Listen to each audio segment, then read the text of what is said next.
And so taking this matter to Rohan, because Rohan being a corporate agency must be dealing with 9 different insurance companies. I mean, he's supposed to deal with the 9 maybe. So what has been your experience, Mr. Rohan? Is the welcome or that receptivity of your concept is there same among all the companies, or it varies from one to another?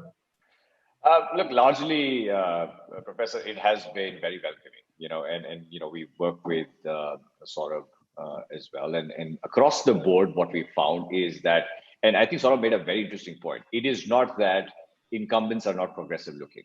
I think the question is, do they see the same scale that can be brought into the ecosystem, and what level of changes can be made to accommodate that? So today, you can't take an unproven concept to an incumbent and say, look, change your entire machinery because we think this is the right solution. So you have to prove your worth. And we do that, consecutively with smaller pilots, and then you sort of scale them up. And so I think, to your question, the opportunity has been well sort of received by most insurance companies. I think when they saw the bigger players taking a progressive view, the guys who were running a little behind also sort of caught up.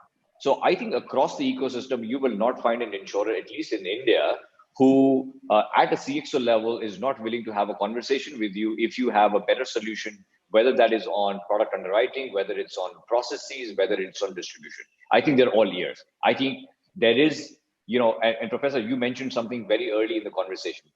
Is there too much hype? So, there is a litmus test that you need to go through.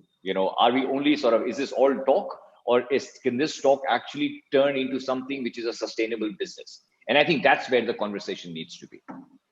I think you use the word sustainability, but maybe I am from the old school of thought that the concept, the way the insurtech companies are coming and this,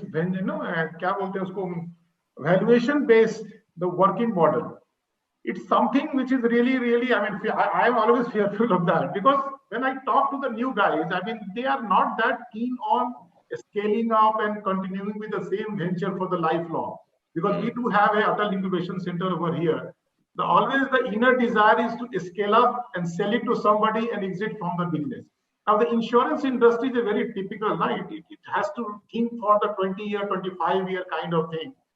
So in that way, because you are again in the same space, how do you visualize this whole concept? It's a bad marker. Let me put it this way, and I think more so, and which is why you will find that in the last probably 18 to 24 months, we have seen a lot more investments coming in insurance. I think will there be a consolidation? Absolutely yes. I think it does require a long-term view. It is, and this valuation sort of a model is something that is across all segments, not just insurance. And I think does it add a layer of sort of hype? Does it add a layer of, you've got 20 new players coming in trying to do the same thing? Absolutely yes. And I think it makes insurance legacy incumbents, in full manufacturers also vary about how many initiatives do you actually want to take. So I think there is a back and forth, India is a large market. There is an opportunity, which means that you will try 20 things, you will fail at 19 things, but one may be sort of the sort of wave of disruption that completely changes. And so I think it's a back and forth. I don't know. Now let me go